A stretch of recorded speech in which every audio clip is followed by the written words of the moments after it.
Hello, I'm Matt Bolton from MacFormat, and welcome to part 5 of the Mac Pro Video Diary series that we've been doing. This will be the last part, and it's just a few quick things to finish up with. I just want to do one last set of benchmarking with a particular benchmark that I haven't seen figures for our particular Mac Pro for. I've seen some of the other models of Mac Pro in their figures, but I want to add ours to the list, and you can see them live and exclusive until they go out to everyone else when they won't be exclusive anymore. And finally, I want to talk a little bit more about the 4K screen after having used it for a few days. So the benchmark that I want to run is Geekbench, because I was having a quick look at the Geekbench site and I couldn't see this particular model of Mac Pro that I've got, the 8-core one, in its benchmarks. Perhaps I just missed it, perhaps it is there somewhere, but seeing as I've got one, I thought we could add our results to the overall tally and see sort of roughly where it comes in the grand scheme of things. So let's give it a run. Okay, and here's our final Geekbench score. One thing I want to point out is, you remember when I was looking at the Cinebench benchmarks yesterday, it was reporting the memory speed at something like 900 megahertz, whereas Geekbench is reporting it at the 1867 or 1866 that I was expecting it to be. So I still don't know exactly what was up there, but that tells me that something weird was going on with Cinebench yesterday anyway. You can see the multi-core score for Geekbench here was 25,400. Now here is the 6-core current Mac Pro. So multi-cores, it's about 25% higher score for the 8-core one. One last thing to talk about on the Geekbench results is the single-core score as opposed to the multi-core score. The multi-core score is when all 8 processors, all 16 threads are able to work together to complete a task. Not everything is capable or is enabled to be processed across multiple processing cores. So some stuff still gets crunched on a single processing core, which is why the single core score is still important to a lot of apps. This score is again way up there, but as you can see, a lot of iMacs and similar things actually have a higher, slightly higher, not loads higher, but sort of 10% maybe, increase in improved performance in single core stuff. So I wanted to talk a little bit about the Dell 4K screen after using it for a few days. One of the first things I just wanted to show you guys is movie quality on it. This is the Avengers in 1080p, not in 4K, but you can see that the detail on our Samuel L. Jackson here is pretty good. The film looks superb. You can get, particularly for Windows more than Mac actually, programs that will scale up Blu-rays and 1080p videos to make them look even better at something like 4K or generally above 1080p. But I have to say, even a 1080p video looks absolutely superb. Loads of detail, and it's not really coming across perfectly on the video where you're getting a slight color cast, but the colors look great. It looks really natural. It's lovely and bright. It is really nice for watching movies on. Now, if you watched our 4K gaming diary entry, you might remember me playing Rayman Origins and it running in super slow motion for some reason, which seemed very, very odd. Well, the thing with that game is it really wants to run at 60 frames per second at a refresh rate of 60 Hertz.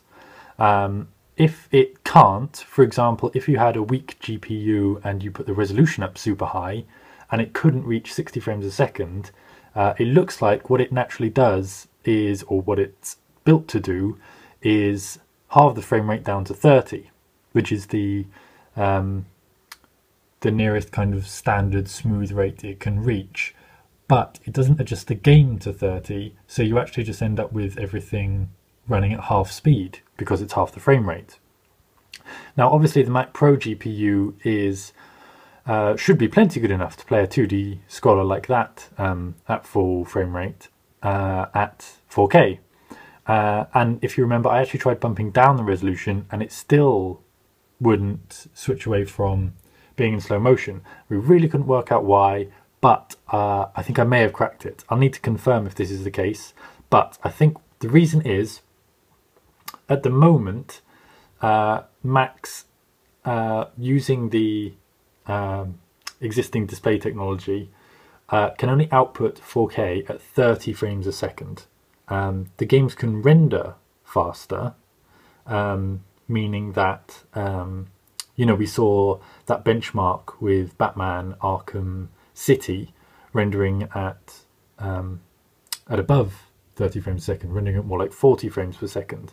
But that's what it was rendering internally, not necessarily what it was outputting to the screen.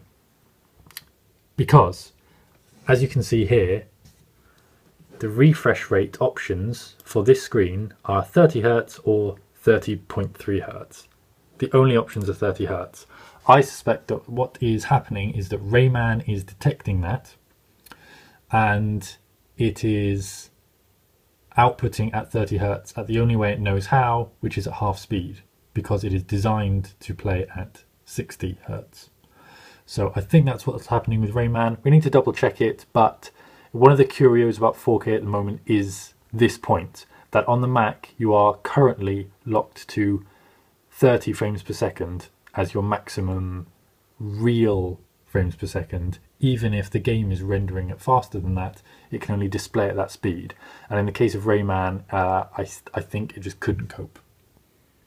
Now here's one last thing I wanted to point out about the 4K monitor if you're thinking about pro photography work or anything that really involves image quality. I haven't done any tests on its color accuracies, so I can't tell you much about that, but I did notice while using it that the backlight was not 100% even, and here I've turned all the lights off, and what you're seeing is a black image displayed at full screen, and you can see quite clearly here on the video the level of backlight bleed from those two bottom corners.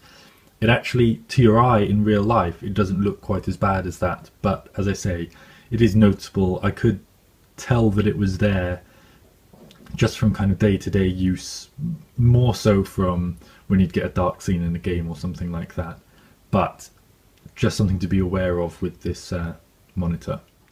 So this is going to be the last video diary that I do about the Mac Pro, at least in this kind of ongoing semi-regular thing. We'll probably do some more videos about it, but not quite like this, and not in this series. We might have some proper lighting and some non-shaky selfie video work, but thanks very much for watching, especially if you've watched all 5. It's been really interesting for me to have the Mac Pro at home, especially it and the 4K screen, and to really try them properly, try them day-to-day use. Been using them as my regular computer basically. Barely touched my iMac in the days since I've had them. It's been really good for gaming. I've really enjoyed playing everything at 4K resolution. For general purpose computing stuff, the Mac Pro, it's probably no surprise to you, really isn't much significantly faster than even my 3-year-old iMac. But when I say general purpose, I mean web browsing and stuff like that. It's you know, that stuff is almost as fast as it really gets when you're using a regular computer and not something like an an iPad, where the experience has been pared back to be as fast as possible.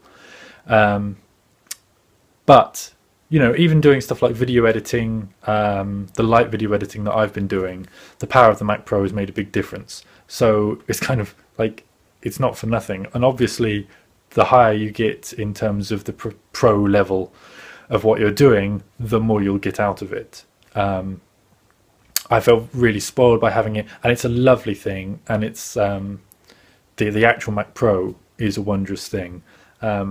me personally, from having it and the 4K monitor, I have to say that I'm maybe taking more away from the 4K monitor than the Mac Pro itself. Most of what I do at home doesn't need the power of a Mac Pro.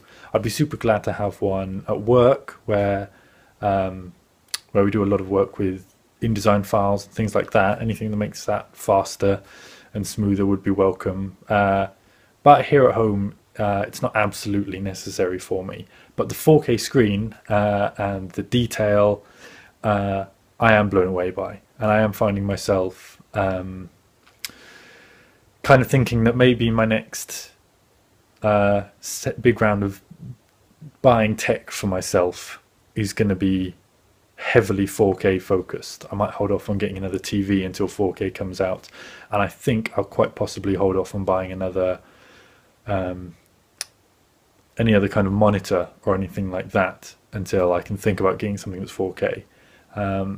And I'm talking about that like it's detached from the Mac Pro, but the thing is, it's not that much. It will also, like, I'll also need a computer that can power 4K smoothly, probably including games. So I shouldn't completely detach my new wish for a 4K monitor away from the wish for a Mac Pro. But I generally, like, the cost of the Mac Pro model we've got, that's kind of £6,000 or something like that, is definitely stupendous overkill, even if it is magnificent. But like, yeah, more than that, I need to think about what computer exactly is going to drive the 4K monitor I'm going to buy next. But like, what I've taken away in particular from this diary series is that I would like 4K computing in my next computer, so we'll just have to see what the best option for that, where it can come from, really. But yes, so that about wraps things up. As I say, if you've watched all 5 of these videos, thanks very much for watching. If this is your first one, I definitely recommend you go back and watch the others, and I thank you in advance. Look out for our full complete Mac Pro review in a future issue of MacFormat, coming very soon, and have a great new year.